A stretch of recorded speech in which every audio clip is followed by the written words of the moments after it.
About Lily Fish, you might want to share it with those others at your table. I see a lot of motive there, a lot of finger pointing. She's trying to deflect this. I think she's got some lies of her own there. The next one is Sir Hugo's son, Albie. So let's hear from Albie. Tell us a little bit about yourself. My name is Albie Armbruster. Actually, my name is Hugo Armbruster. The old man had to get his name stuck in there somehow, and so I got slapped with Hugo as a middle name. But my friends, they call me Albie. And everybody is my friend. Everybody except my old man. We never really got along. You see, my mom died giving birth to me.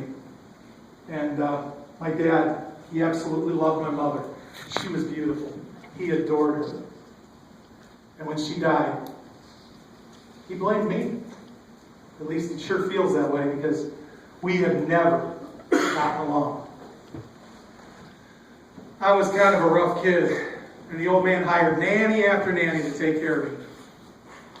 But none of them could really get me under control, so at the age of 12, Sir Hugo sent me off to military school.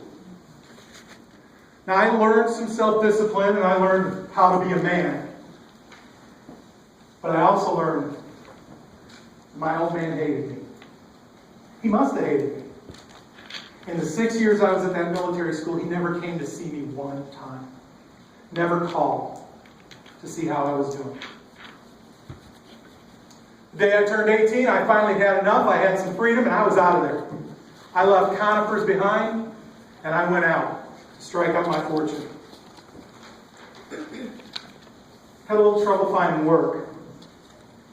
Fortunately, the old man did send me a check every once in a while, which, by the way, he should have. I was in that situation because of him. My life was miserable. And it wasn't a lot of money, but it was enough to get by. Impressed the ladies, I gotta say. And I took up a hobby of betting on the horses. I actually got really good at it. Became quite good at betting on the horses. I'd learned when the fix was in, if you know what I'm saying. One day I was at the horse track, and I laid eyes on my beautiful Rebecca. Hey, sweetie. She was surrounded by other men. And I walked up to her, flashed a little cash, and she followed me everywhere.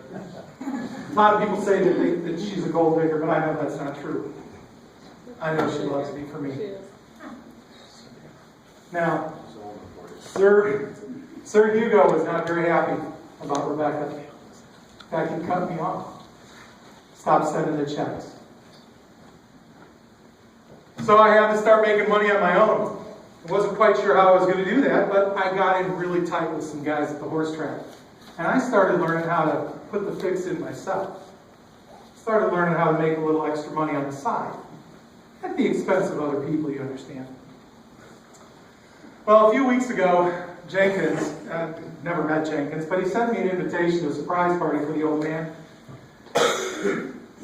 Dad was turning 70, and Jenkins thought maybe it was time for Dad and I to bury the hatchet, put our struggles behind us. And you know, I've been thinking the same thing too. I thought it was time for us to get along. And, you know, he was 70, he was getting old, probably pretty close to death, and I'm his only heir.